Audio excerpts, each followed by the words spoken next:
By Fast Frame with exciting Vol sports prints now available. You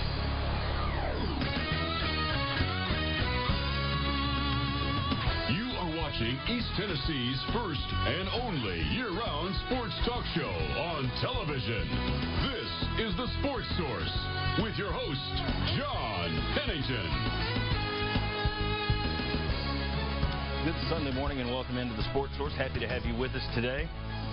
You had trick plays, you had a big lead at the Swamp, you had the defense making a couple of stands, and then the fourth quarter happened and undid all of those good things. We will break down yesterday's 28-27 come from ahead. Deja vu all over again. It's in tribute to Yogi Berra. Kind of lost yesterday. And just to make the note, it's amazing. Since 1990, Tennessee is 6-20 against Florida. Think about that. It's incredible. When we come back, we'll discuss more of that. This first segment of our show brought to you by Phil Cobble, Fine Homes and Land. And we talk about fine homes and land. It's right there in the name. Just check out the details of this pretty home right in the heart of Farragut. A full 5 acres that can be subdivided into 3 separate tracts. Phil Cobble, Fine Homes and Land. Check out the website, philcobblehomes.com, and learn more. They do a tremendous job.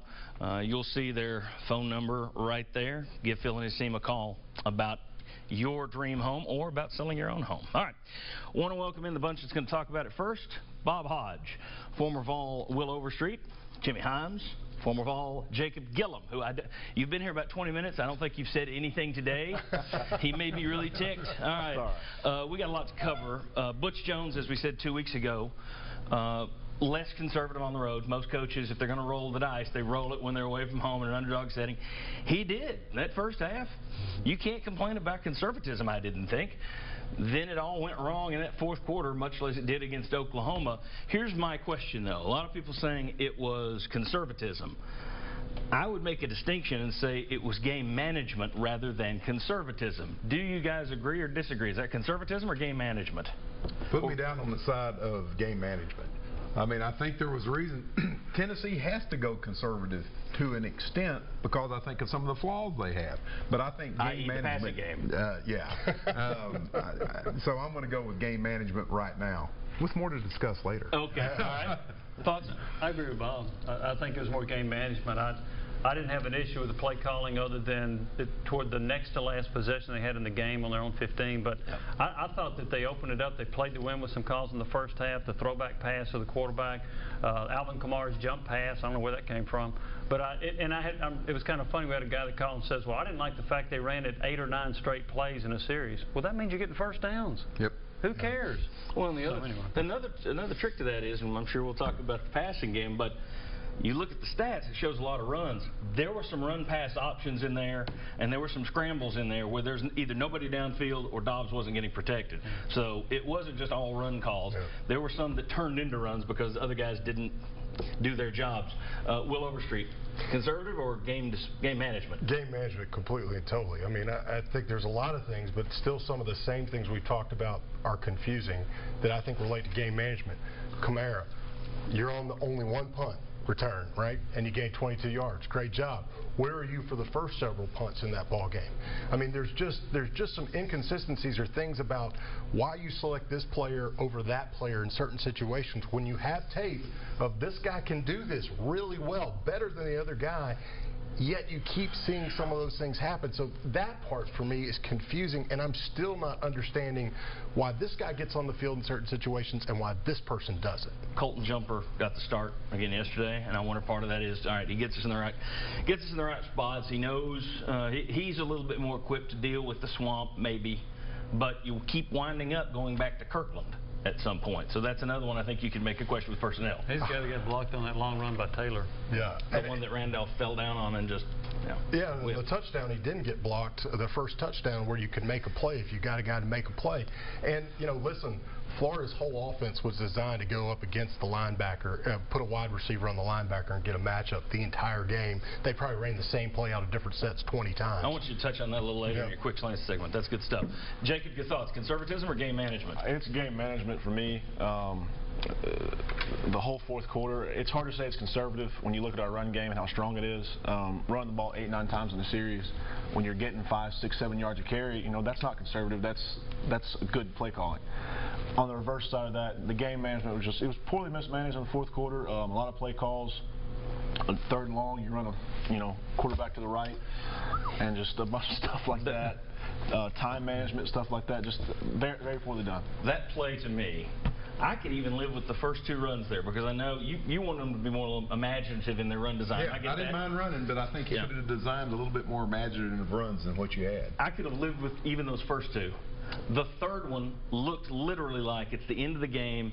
You're trying to get your field goal kicker in this exact spot. Yeah. So the quarterback runs over, kind of falls down 4 yards behind the line of scrimmage and lines the ball up. I thought that last call was absolutely atrocious.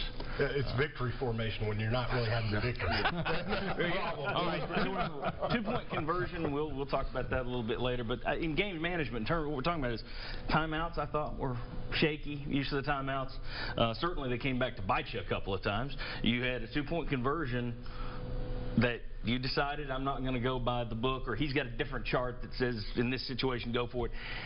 Either way, that one's one that not everybody lives by that chart, but when you make that kind of decision, say it's on the chart and you don't win the game, it's going to come back and haunt you, and I think people are going to be chewing on that one for a long, long time to go. To me, it was more about that than it was conservatism. I'm glad everybody agreed. You're all right. Let's get to some stuff here. I want to show you some information. Defeat from the jaws of victory. As you saw last night on the SEC Network, as of the end of the Tennessee game last night, FBS teams were a combined 188-3 when leading by 13 or more in the fourth quarter this year. 2 of those losses, Tennessee. You know, that's hard for the Butch Jones defenders to defend. That's very difficult. All right, let me show you another one. False turning point. I really thought Tennessee had turned a corner. Tennessee's up 20-7, 7:29 to play in the 3rd quarter. Dobbs fumbles. 5 plays later, Florida gets a touchdown. Tennessee then goes 3 and out on -3 yards. They punt, and I'm thinking, here's Oklahoma all over again. Instead, they hold Florida to a 3 and out, then go on probably the best drive I've seen of the Butch Jones era. 16 plays, 70 yards. They even completed some 3rd and long passes. They overcame penalties. I thought right there, all right, they've grown up. You've just turned the corner. And out of nowhere, Florida's offense comes to life. And Tennessee's defense was aggressive on that drive for the touchdown as well. They were bringing blitzes all over the place. Still give it the touchdown. And then the last one, 4th down, so what? Sorry, Sterling won't like that. But Bowling Green, 3-3 on 4th downs. Oklahoma, 1 of 2. Florida, 5 of 5 yesterday. You've gone from 3rd and Chavis. You're better. You've gone from 3rd and Chavis to 4th and Janzik. All right, your thoughts, guys. Your thoughts, though. There were some positives yesterday. I think you could make the argument that the team is growing, but got to wonder about the coaching staff. Fair? I think it's incredibly fair because what you're seeing with the clock management, the game management, does anybody else reminded of Derek Dooley and the mistakes that coaching staff made in similar situations? Now, as far as the team, you've got more talent. I mean, you've got a lot more talent. You've got a lot of young talent, so you're building this thing. But I think the problem that people are having is you expected the Derek Dooley problems to leave with Derek Dooley, but they're still here with these guys. I think everybody has also a little problem with this is that you see what Hurd and Dobbs are doing and putting out on the field, and to come away with no victories again and again when you see players that are actually having all-star-like games, but then are losing the ball game. I mean, that's where you people start going, we've got some players out there that are putting Herculean efforts on the field and are really playing well, yet they're never coming away from the win. So where's the problem lie? Yeah, we're also having a problem putting the game away on offense and defense. Defense isn't making the stops, and the offense isn't running the clock and getting some conversions when it needs to. And I see that as both sides. So and then I think the coaches made some game management decisions late. Now that's added up to another loss. It's frustrating for the Tennessee fans. They've had to live 11 in a row to Florida, and some of these Florida teams haven't been very good. Like yesterday. To me, this worse was much, much worse than the Oklahoma loss. Because I think Oklahoma wipes the field with Florida. Oklahoma has talent on offense. Yeah. Florida does not. Jacob, you talked before the season, you talked last week about how big a loss Kurt Magid would be. Yep.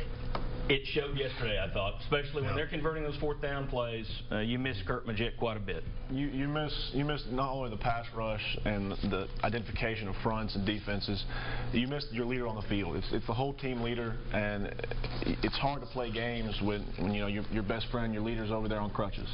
And another guy to step up. I thought Jalen Reeves-Maybin played a hell of a game. Yeah, he did. He played really well. And kind of filled in that spot, but it's still not the same as having Kurt Magid on the field. All right, guys.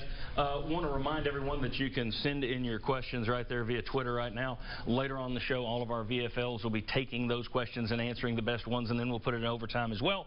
When we come back, can the passing game be fixed, and can Tennessee win if it isn't? And then also, how damaging long-term and short-term was this loss for Butch Jones? Come on back on the Sports Source.